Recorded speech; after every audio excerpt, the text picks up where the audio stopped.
L'Odyssée de Christopher Nolan est certainement le plus gros événement cinéma de l'année et ce que l'on a finalement est un film passionnant, mais est-ce que c'est assez pour remplir les attentes? On va voir ça ensemble.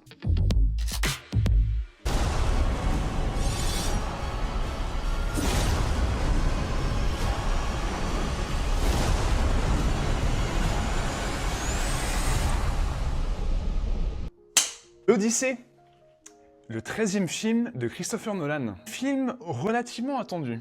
Oui, potentiellement le film le plus attendu de l'année. Oh, sûrement. Oui. Sorti ce mercredi en France. Oui. Avec un casting extraordinaire, un budget monumental. Clairement, gros événement. Au-delà du côté blockbuster, c'est vraiment l'un des films de l'année. Premier film de Christopher Nolan post-Oppenheimer. C'est vraiment un événement après le méga succès d'Oppenheimer en 2023, avec plus d'1 milliard de dollars de recettes. Clairement, on attendait ce film de pied ferme et on n'était pas les seuls. Oui, clairement. Le premier week-end de box-office aux États-Unis a été un énorme succès. Il y a eu énormément de préventes. 150 millions, plus ou moins. Plus ou moins le budget du film. Donc déjà amorti à sa sortie. Avant que le film sorte, mon budget, en tout cas, de production est amorti. Et pas trop mal, a priori. En parlant du budget du film, c'est le plus gros budget que Nolan ait eu à utiliser sur un de ses films jusqu'à présent. Donc très attendu. Ouais. On sait qu'il est capable de très grandes choses. C'est un réalisateur qui est très créatif, qui est ascétique, qui a un peu son univers. Et on se demandait ce que ça allait donner avec ce budget complètement disproportionné. Exactement, et si vous voulez savoir ce que l'on pense de Nolan et de ses meilleurs films, vous pouvez aller voir notre top 5 de Christopher Nolan juste là, avec tous ses moyens derrière lui et avec, comme tu l'as dit, un casting de fou furieux. Extraordinaire. En fait, le jeu, c'est de voir qui n'est pas dans le film, Oui. plutôt de qui est dans le film. Exactement. Alors, Matt Damon qui tient la tête d'affiche, qui porte le film, Anne Hathaway, Tom Holland, Robert Pattinson, John Bernthal. Lupita Nyong'o, Charlize Theron, Elliot Page, Himesh Patel, John Leguizamo aussi, John Leguizamo qui est quand même, voilà, qui est très bon. Voilà un petit peu pour le contexte du film, l'histoire. C'est l'histoire de l'Odyssée, Ouais. forcément adapté du poème de Homère. L'histoire donc de Odysseus ou Ulysse en version, on va dire, française latine, qui, après avoir gagné la guerre de Troie, veut rentrer chez lui et il va lui arriver plein de choses. Voilà. Si vous voulez des revues par Guillaume, des classiques de notre littéraire, de notre civilisation, n'hésitez pas. Donc voilà pour le contexte du film. Vous avez sûrement déjà entendu beaucoup parler de l'Odyssée. On va pas passer plus de temps dessus. Si on passe directement à une critique sans spoiler, avant de faire une critique avec spoiler, ouais. où je pense qu'on passera un peu plus de temps dans une seconde partie. Toi, qu'est-ce que tu en as pensé de l'Odyssée? Je trouvais que c'est grandiose. Grandiose. C'est un très grand film. J'avais très peur avant d'aller à la projection. On en avait parlé. Nolan est capable un peu du meilleur comme du pire. Mais là, déjà s'attaquer à un projet comme ça, qui est, enfin, l'adaptation de l'Odyssée, c'est pas quelque chose de très facile. Le faire après un film à Oscar, les attentes étaient vraiment là et il a vraiment réussi à nous sortir un coup de maître. J'appelle jusque-là coup de maître. Moi, je pense que c'est du grand cinéma. Je pense que pendant la majeure partie du film, c'est vraiment du grand cinéma. Il y a des choses qu'on a rarement, voire jamais vues sur un écran. Dès la première scène du film, t'es vraiment dedans, que ça soit au niveau visuel, au niveau sonore. Je le dis souvent sur cette chaîne, le cinéma, c'est quand même du son, de l'image. Dès le début, les deux m'ont happé. J'étais dans le film complètement. C'est que pendant 2 heures, 2 heures et quart, j'étais dans l'histoire à 100% et j'étais vraiment passionné. C'est un film imparfait, clairement. Le gros problème que j'ai avec ce film, c'est la fin. Pour moi, les 20-30 dernières minutes, c'est pas au niveau. On sent Nolan qui s'emballe. Moi, en rigolant, j'ai envie de dire, nous refait une Dark Knight Rises, quoi. C'est un peu genre, le montage se fait rapide, le jeu d'acteur se fait moins précis, la musique se fait trop présente. Je trouve que clairement, les 20-30 dernières minutes sont pas au niveau, mais les 2 heures qui viennent juste avant, il y a des moments incroyables. Il y a des scènes grandioses, un mélange d'effets spéciaux, d'effets pratiques, tournage en lieu réel. Ils ont tourné en Méditerranée une bonne partie du film. Grèce, Espagne, Italie, Maroc. Je crois qu'ils ont tourné aussi alors un peu aux États-Unis et un petit peu en Islande. Ultra impressionnant visuellement. Tout le monde est au rendez-vous. Donc on s'inquiétait en surchargeant le casting, avec tellement de têtes d'affiche, etc., que le film soit un peu bancal, que tous les personnages ne soient pas traités correctement. Là, tout le monde est au rendez-vous. Ils sont là pour faire un job. Ils le font extrêmement bien. La mise en scène, les plans à la Nolan. C'est des plans vraiment signés IMAX Nolan qui sont juste extraordinaires.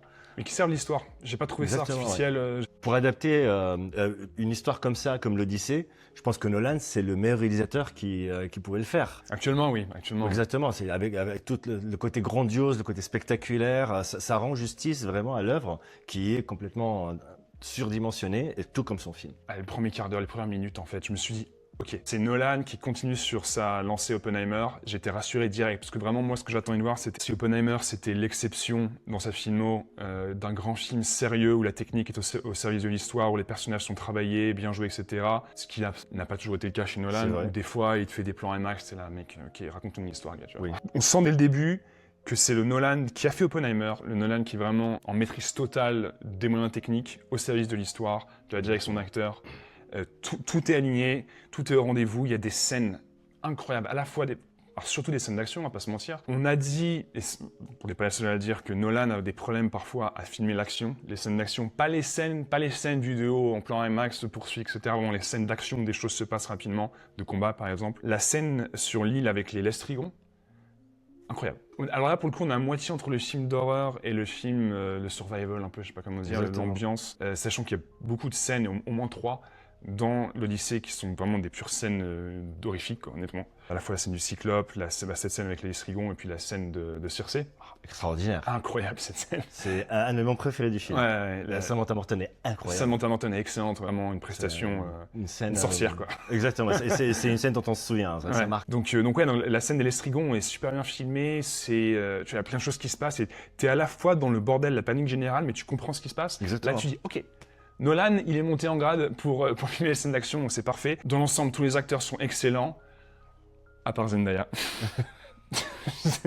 Alors Zendaya qui, en plus maintenant, il faut faire gaffe, parce qu'on l'a vu dans Dune, a été critiqué dans Dune en mode vision, pub Dior, mais là il y a un peu ça dans l'Odyssée, c'est pas autant. Je joue la déesse Athéna, donc elle a un rôle crucial dans la psyché, dans le parcours intérieur de Ulysse, joué par Matt Damon. Mais ça reste, je trouve que ça reste quand même léger. Quoi. Ouais, Peut-être qu'elle est pas. Je pense pas que c'est une mauvaise actrice, Zendaya, mais peut-être qu'elle est pas à l'aise dans les gros blockbusters ou qu'il faut qu'elle soit super dirigée, je sais pas. Mais là, ça fait quand même 2 fois qu'on la voit dans ce genre de situation. Et moi, dès que je la vois comme ça un peu, tu sais, en fronçant les sourcils, moi je me marre déjà. Tu vois. Ça m'a sorti un peu du truc. C'est un peu l'exception. Pattinson. Moi, j'aime beaucoup ce gars-là, j'aime beaucoup cet acteur. Il est un peu, tu sais, genre, il surjoue un peu, il est un peu campy quand même. Oui. Il est un peu, tu vois, il est un peu excentrique. Alors, j'aime bien, je trouve ça intéressant. J'accroche pas à toutes les scènes. Exactement, il y a des scènes où c'est limite du théâtre, voilà. Avec les expressions ultra exagérées. C'est vraiment, je suis le méchant, regardez-moi, je suis le méchant encore. Et c'est un peu surjoué. Ouais. Il y a 2-3 scènes où honnêtement, non. Alors, je dirais pas que c'est une mauvaise prestation, elle est intéressante, genre quand il est à l'écran, tu vois, je le regarde et je suis intéressé, mais c'est vrai qu'il y a des moments, je me dis, t'as fait un peu trop là. En fait, tout le monde n'est pas au même niveau parce qu'il joue vraiment tragédie grecque.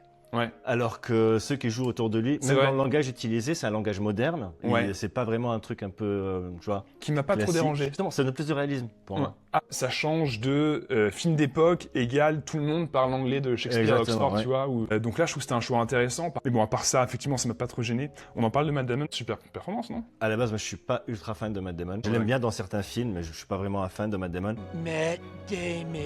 Il porte le film sur ses épaules. Il est très bon. 3/4 des scènes, il est dedans, voire plus. Ouais, 90% du film, apparemment. Très peu de scènes où il y est pas. C'est juste au début qu'il le cherche, quand son fils et sa femme le cherchent. Mais dans ce film, il le porte entièrement. Il joue le personnage d'Ulysse parfaitement parce que Ulysse, c'est pas un héros. Il commet des actes de guerre discutables, on va dire. Il emmène ses hommes vers une mort certaine. Plusieurs fois. Mais Matt Damon arrive quand même à sympathiser pour sa cause. C'est Matt Damon, c'est un choix intéressant. C'est que, alors, j'ai entendu les critiques qui disaient qu'il n'a pas la profondeur, il n'a pas l'ambiguïté nécessaire pour jouer Ulysse. Je trouve que c'est pas mal quand même. Je trouve que justement le côté Matt Damon, All-American, tu vois, la star qu'on connaît, le mec c'est Hollywood, etc. Je trouve que comme il part avec ça, il t'accroche et il t'emporte. Mais malgré tout, moi je lui ai vu de la profondeur. Il a un côté quand même un peu. Il a joué des méchants dans sa carrière plusieurs fois, Matt Damon. Il a un côté un peu trouble aussi quand même dans le regard parfois. Donc, moi je l'ai trouvé quand même vraiment une très bonne prestation. Pour finir sur la prestation, Anne Hathaway, à l'image du film et à l'image de ce que je disais juste avant sur la fin. Dans les 20-30 dernières minutes, je suis redevenu spectateur et je étais sorti de l'histoire. Vraiment, je sais pas, je trouve que c'est la musique, c'est le ton, c'est le montage. Et je trouve que justement Hathaway est parfaite pendant la majorité du film. Sur la fin, elle surjoue et je trouve qu'il y a des scènes qui n'auraient pas dû être laissées. Excellente prestation, sauf à la fin. C'est vrai. La fin, au global, je suis d'accord avec toi, un peu expéditive. Le ton est différent, le rythme est différent, donc c'est un peu précipité et ça casse un peu le rythme parce que jusque-là, jusqu'à la dernière demi-heure, on était complètement dedans. Absolument. Il y avait le temps pour faire quelque chose de plus âpre. Absolument. Mis à part donc ce bémol de la fin, pour moi c'est quand même du grand cinéma, et c'est du grand cinéma alors qu'il y avait des attentes aussi. Donc ma note serait 7 sur 10, on n'est pas passé loin du 8 honnêtement. Non seulement c'est un film qui t'emporte, non seulement c'est vraiment des grandes scènes du grand cinéma, mais en plus dans le contexte actuel, ça fait d'autant plus figure d'exception. Oui. Donc c'est d'autant plus notable de voir ce genre de film sortir en 2026 et pas, tu vois, genre... enfin voilà, tous les autres. Ça fait vraiment plaisir. Un bon 7 sur 10, on n'est pas passé loin du 8 pour moi. Ouais, 7 sur 10. À mon sens, je suis d'accord avec toi sur la fin, qui plombe un peu le truc. Ça laisse un goût amer. La musique, à certains endroits, enfin la musique, elle est très bonne dans la plupart des scènes, où elle vient vraiment appuyer le propos, elle habille plus qu'elle ne dérange ou qu'elle ne... Et au final, il y a certaines scènes où la musique vient un peu gâcher le truc. Elles se font, il y a un côté anxiogène, il y a un côté un peu électro-orchestral pendant la majeure partie du film, et ça marche très très bien. Effectivement, sauf dans une ou deux scènes, on y reviendra dans la partie spoiler. Ce qu'il faut aussi souligner, c'est que c'est, alors à la fois forcément une adaptation d'un des récits fondateurs de notre civilisation, de notre époque. C'est là qu'on voit à quel point Nolan, là où il en est aujourd'hui, il est vraiment en maîtrise de son cinéma, en maîtrise de son langage cinématographique, en maîtrise de sa vision. C'est qu'il en fait un film aussi très personnel, avec ses obsessions de toujours, la mémoire, le temps, les différentes chronologies, comment tout se mêle, donc potentiellement dans la vie de quelqu'un avec les différents destinées qui se croisent, etc. Le retour chez soi. Et on a fait un film aussi relativement assez politique finalement. Sur la fin, il y a quand même alors le message façon Nolan très appuyé, ce qui est un peu dommage avec une scène qui est un peu surexpliquée, mais le message est là et il est finalement très actuel sur la perte de repères et la perte finalement de confiance que les hommes ont entre eux, la loi de Zeus qui est mentionnée pendant tout le film. Là, donc une fois que le personnage d'Ulysse brise le respect de cette loi à 3, il se rend compte en fait de ce qu'il a détruit finalement dans la confiance que les hommes se portaient les uns les autres. Il y a quand même une prise de conscience qui est assez de plus en plus chez Nolan depuis Oppenheimer surtout. Il fait quand même un cinéma assez personnel, assez mature, avec des messages assez intéressants dans le fond, parfois un peu maladroits sur la forme. C'est assez touchant de voir un mec qui te sort un blockbuster de 3 heures comme ça, avec des grandes scènes épiques, réussir à y mettre ses obsessions, réussir à y mettre un peu le message plus personnel et donc sa vision potentiellement aussi très actuelle de ce qu'il n'y a pas dans le monde d'aujourd'hui finalement. Si vous êtes resté avec nous jusqu'à ce moment de la vidéo, merci. N'hésitez pas à la liker, la partager, comptez pour aussi nous donner votre avis sur l'Odyssée. Est-ce que vous l'avez vu? Est-ce que vous comptez aller le voir? Comment est-ce que vous classez l'Odyssée dans la filmo de Nolan? N'hésitez pas à nous dire ça et également à vous abonner pour nous soutenir. On sort en général une vidéo par semaine. On est aussi maintenant disponible sur Spotify si vous voulez nous écouter en allant à la salle ou dans les transports. Maintenant qu'on a fait une petite critique sans spoiler, on va faire une partie avec spoiler. Tu veux commencer par des scènes qui ont moins marché peut-être? Bon, les scènes qui ont moins marché, même si elles sont vraiment motrices pour l'histoire, c'est par exemple les scènes avec Calypso. Je pense que c'est le personnage qui a été le plus laissé de côté en termes de développement, pour comprendre ses enjeux, pour comprendre pourquoi elle fait ça. Parce qu'elle recueille Ulysse, qu'elle retrouve naufragé, elle le soigne, elle en tombe amoureuse, mais tout cet aspect-là de leur relation qui est quand même ultra intéressant, a complètement été laissé de côté sur le film. Ce qu'il n'y a pas dans le monde d'aujourd'hui finalement. C'est vrai que l'un des problèmes du film quand même, c'est que le film va quand même très vite. Un récit qui normalement se déroule sur 20 ans en fait. Condensé avec autant de scènes épiques sur un peu moins de 3 heures. C'est qu'on enchaîne un peu, t'as l'impression que les moments se passent le lendemain en fait des fois ou quelques heures plus tard. Comme les scènes en soi t'emportent à chaque fois, ça dérange pas trop, mais c'est vrai que j'aurais bien aimé, ça m'aurait pas tant dérangé que ça que le film fasse, je sais pas, 3h10, 3h15, 3h20 peut-être, avec plus de scènes qui lient un peu les moments, passer le temps, etc. Je pense que ça aurait donné plus d'impact aux scènes épiques avec Circé, le Cyclope, etc. En soi, on a une succession de scènes extrêmement fortes, mais qui font un peu best-of, quoi. Oui, c'est un peu ça, c'est le best-of de l'Odyssée. C'est vrai que en 3 heures, enfin un peu moins de 3 heures, c'est dur de raconter toute l'histoire. Il y a par exemple les motivations d'Ulysse, parce que au départ, il va rentrer chez lui, il fait juste un détour. Et au fur et à mesure de ses aventures, où c'est une dégringolade en fait, à partir du moment où il insulte les dieux, où Cyclope prie Poséidon pour le punir, on voit qu'il est pris dans cette fuite en avant, où il sait qu'il a déjà perdu, mais il le fait quand même, et il essaie de le faire du mieux possible.